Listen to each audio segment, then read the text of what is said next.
en realidad España era casi una excepción sin haber tenido ningún gobierno de coalición en ese nivel. Así es, Javier, por lo menos con el gobierno de todo el Estado. España se suma, por lo tanto, tarde a esta tendencia, que es tendencia en el continente europeo desde hace tiempo. Los gobiernos de coalición, nada más y nada menos que hay 421 millones de ciudadanos de nuestro continente que viven bajo gobiernos de coalición. No es algo tan raro, ya que ocurre en 28 de los 38 países que hay en toda la vieja Europa, ya que la necesidad de pactar y de gobernar en coalición desborda las propias fronteras de la Unión Europea.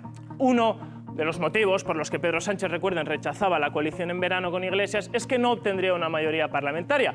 Bueno, pues de nuevo basta con mirar un poco más allá de los Pirineos para ver que hay 5 países como son Noruega, Eslovenia, Suecia y República Checa y Bélgica, donde gobiernan en coalición partidos, formaciones, coaliciones de gobierno que están en minoría y que cuentan con apoyos externos en el Parlamento. Pero la realidad, y luego lo veremos más en detalle, es que son altamente inestables, pero por lo menos están gobernando. E ideológicamente hablando, hay más coaliciones de izquierdas, de derechas. Bueno, la realidad es que el gobierno de coalición beneficia principalmente a la centroderecha y a la derecha, con 9 coaliciones de este tipo, frente a la izquierda, o más el centro-izquierda, que solamente cuenta con 5. Esto no tendría mayor interés pues, si no fuera porque las coaliciones, a quienes han beneficiado especialmente por el lado de la derecha, es a la ultraderecha, que gobierna en 4 de estas coaliciones. Lo hace en Noruega, lo hace en Polonia, en Hungría y en Bulgaria. Por cierto, en Polonia y en Hungría presiden justamente el ejecutivo de estos países. Coaliciones las hay de todo tipo. Hay combinaciones más sencillas, de 2 personas, de 2 partidos, como va a haber en España. La hay de 3 también, como en Italia, desde septiembre del año pasado, cuando se expulsó a la extrema derecha del gobierno. La hay también de 4 partidos, como en los Países Bajos, pero bueno, allí es normal. Llevan en coalición, gobiernos de coalición tan multitudinarios desde 1945. Y hay incluso coaliciones de 5 partidos políticos, como en Finlandia, donde hay una coalición de partidos de izquierdas con Sanna Marin como primera ministra, que por cierto es la más joven del mundo, tiene solamente 34 años.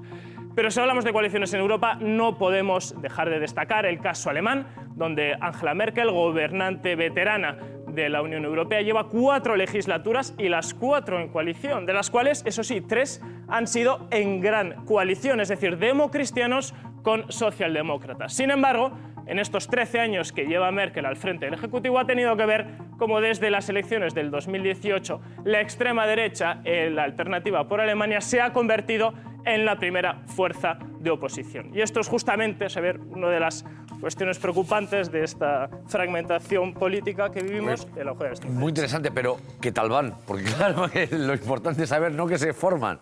¿Qué tal están yendo? ¿Tienen muchos problemas o no? Pues la verdad es que los tienen, sobre todo aquellos donde gobiernan en minoría. Por ejemplo, el caso de Suecia es bastante gracioso, porque gobiernan en Suecia, se hablaba siempre de la apacible democracia sueca, donde desde 2014 gobierna la izquierda con los verdes. Llega el año 2015, van a presentar los presupuestos y se alían todos los partidos de la derecha y presentan unos presupuestos alternativos. Claro, es un descoloque total en el Parlamento, no saben qué hacer y sobre todo la extrema derecha apoya esos presupuestos. Crisis, quieren convocar elecciones anticipadas, en fin, aguantan así hasta el año 2018, convocan elecciones. ¿Y qué ocurre? Que esa extrema derecha sube todavía más en representación en el Parlamento sueco y han tardado meses y meses. Es más, ha sido a principios de enero del 2019 que conseguían formar gobierno. Oye, hay otro dato que me estaba fijando, claro, esto no ha sido siempre así. Es decir, ¿por qué hay ahora más gobiernos de coalición? Porque esto se ha ido extendiendo como una mancha de aceite. Sí, y sobre todo, básicamente hay 2 cuestiones, ¿no? Primero, algo que nos ha afectado a todos, la crisis económica que ha sacudido el continente, que ha acarreado sobre todo luego una crisis identitaria de los propios partidos políticos. Veíamos a partidos de izquierdas hacer políticas de derechas, partidos de derechas que se iban más a la derecha.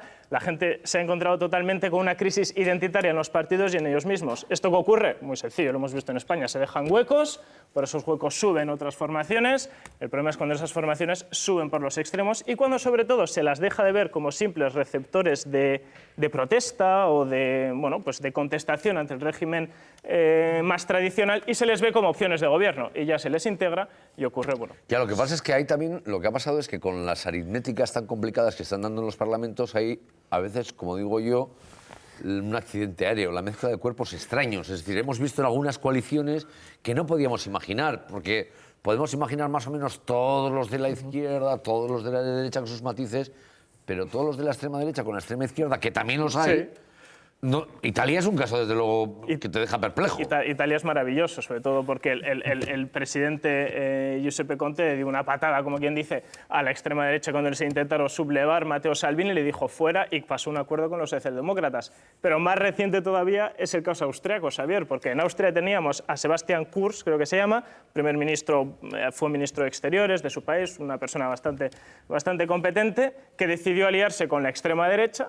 Y de repente les dio también una patada y ahora el 7 de enero, creo que ha sido 6-7 de enero, ha conformado gobierno con los ecologistas. Buah, hay de todo. Ignacio, gracias por ese repaso a la situación en Europa, gobiernos de coalición.